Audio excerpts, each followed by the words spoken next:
John Florence takes on former world champ Joel Parkinson in classic conditions here at Teahupo'o, all fighting for a spot into the quarterfinals. For John, he's fighting for world #1. Congratulations on a job well done. Gabriel Medina again into the quarterfinals here in Tahiti. Thank you very much, Pete and Medina, as we see Joel Parkinson travel through a long section and get clipped right at the tail end. To John if he wants it, he doesn't. So Parko's going to make a move. Locks in, beautiful style and approach, nice and deep. Parko's best so far, and he'll seal the deal with a little backside wrap. Just hanging on to that finishing move. Yeah, he's come close a few times, hasn't he, Joe? Let's have a look. John with priority decides to let this one go. And Joel knows he needs to get the ball rolling quickly here with John Florence. Not a super deep one, but this is what we call a momentum gatherer. Like, he's going to get momentum from this. He's going to build his confidence. You can see him.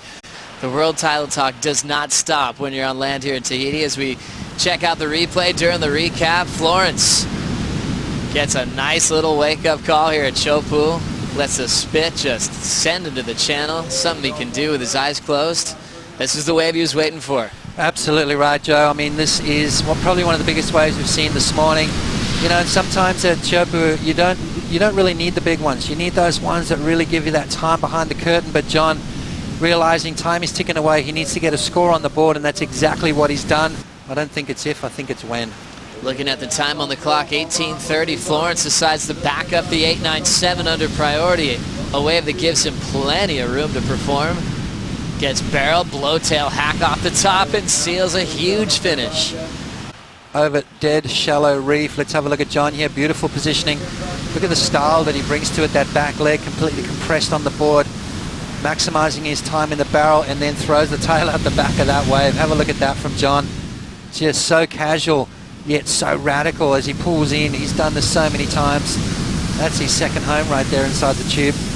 And watch this from the channel. You can see that entire board come out of the back there. Critical surfing. The judges are going to reward that.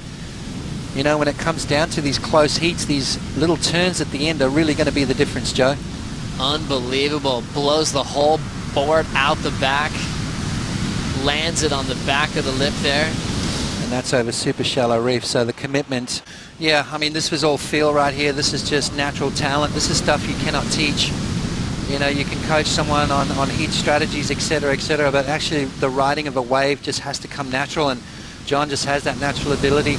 Joel Parkinson looked at this and said, no, that's not going to do it. John decides to catch it, looking to improve on a 6.17. I think he's going to do it. He goes on to win with a rider up deep in the pit, and now flying out. Joel Parkinson has to look back, and he enjoyed that ride. We'll bring you to the takeoff in just a moment. He was looking for an 898. John's not going to wait. Bottom turns, no grab yet till now. Nice and deep. The foam ball is going to slow him down. John Florence. Let's have a look at Joel here. Great positioning, great timing. Now he starts to disappear. Now he's traveling through that end section, and that comes out of there perfectly. So Joel Parkinson, he's going to improve his situation no matter what. He's carrying a 1.60 in his scoreline.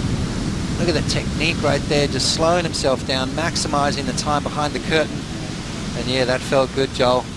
An 8.98, so it's going to be close. Right behind him, John.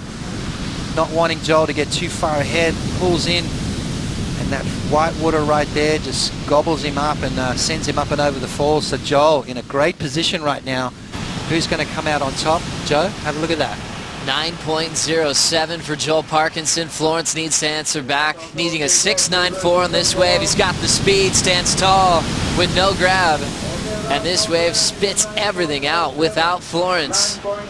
2 falls on the foam ball for John. Now 7.25 to go. Makes it a little bit more exciting. And during the recap, Florence got another wave.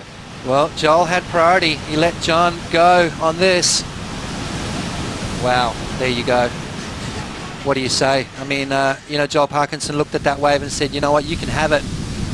And John Florence took the bull by the horns, got as deep as humanly possible, brand new board that he's probably ridden a couple of times. Parker, though, still in it, needing a 9.24, and he's making a move now. Committing to this wave, he'll lock in at the takeoff, doesn't grab his rail, but he's super deep. And now Florence will try to close this one out with 2 minutes to go. He needs a huge score. Let's have a look. Takes off. He drives off the bottom and then realizes way too deep, so no need trying to pull that one off. It is now official as we are into the countdown. John Florence is #1 on the Jeep leaderboard as the Samsung Galaxy Championship Tour continues throughout this event.